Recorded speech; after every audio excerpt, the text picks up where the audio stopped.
Keir Starmer's most generous union backer has joined faith leaders to warn Yvette Cooper that new rules refusing citizenship to refugees who arrive in small boats will breed division and distrust and could fuel attacks on migrant hotels. Christina McAnea, the General Secretary of Unison, and 9 Church of England bishops are among 148 signatories of a letter saying the Home Secretary's plan to bar naturalization for anyone who has made a dangerous journey will label tens of thousands of people second-class citizens. The letter, shared with The Guardian, says the policy could encourage a toxic politics that is manipulated by the far right to bring hate and disorder to our streets. It comes amid deepening concern that Starmer's government has adopted a hardline, hostile environment stance on asylum to fight off a poll surge by Nigel Farage's Reform UK. McAnea, usually thought to be close to Starmer, heads the UK's biggest union, which was Labour's most generous corporate donor during the 2024 general election, handing over 149 years. Signatories of the letter include Rose Hudson-Wilkin, the Bishop of Dover and the C of E's first black female bishop,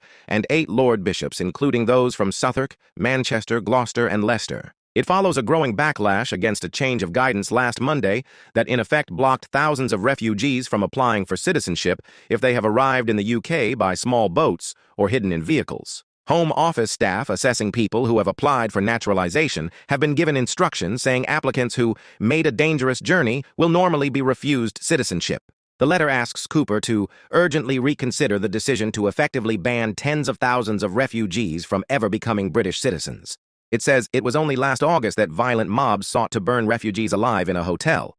Those communities are still healing from that violence, and part of the response to the violence should be on creating integrated communities. Labeling refugees who, through no fault of their own, have had to put their lives at risk on flimsy vessels or have had to hide in the backs of lorries to reach safety on our shores as a type of second-class individual will simply breed division and distrust. It risks playing into a toxic politics that pits us versus them and is then manipulated by the far right to bring hate and disorder to our streets. The letter adds that Tony Blair's government, in which Cooper was a minister, recognized the importance of citizenship in fostering integration, and the proportion of refugees applying for citizenship was a key indicator for the strategy. Other signatories include the heads of the Refugee Council, Islamic Relief UK, and the Chartered Institute of Housing, and other faith leaders such as rabbis from the Conference of Liberal Rabbis and Cantors, the president and vice president of the Methodist Conference, and the general secretary of the Baptist Union.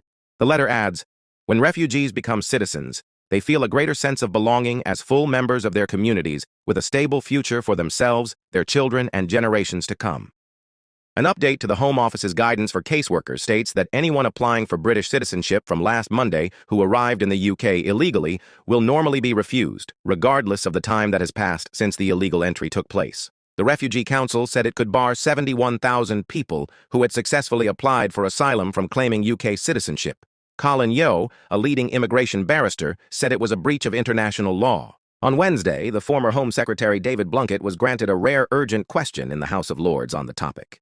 He asked, will the minister on duty ask the Home Secretary to reflect on the societal and cohesion aspects of this policy, the impact on children and their right to UK citizenship, and the statelessness which would arise for individuals if their birth country refused to renew or retain their nationality? He added, surely this Parliament should have a say in such a big change. A Home Office spokesperson said, there are long-standing rules that can prevent those arriving illegally from gaining citizenship. The government is strengthening these measures to make it clear that anyone who enters the UK illegally, including small boat arrivals, faces having a British citizenship application refused.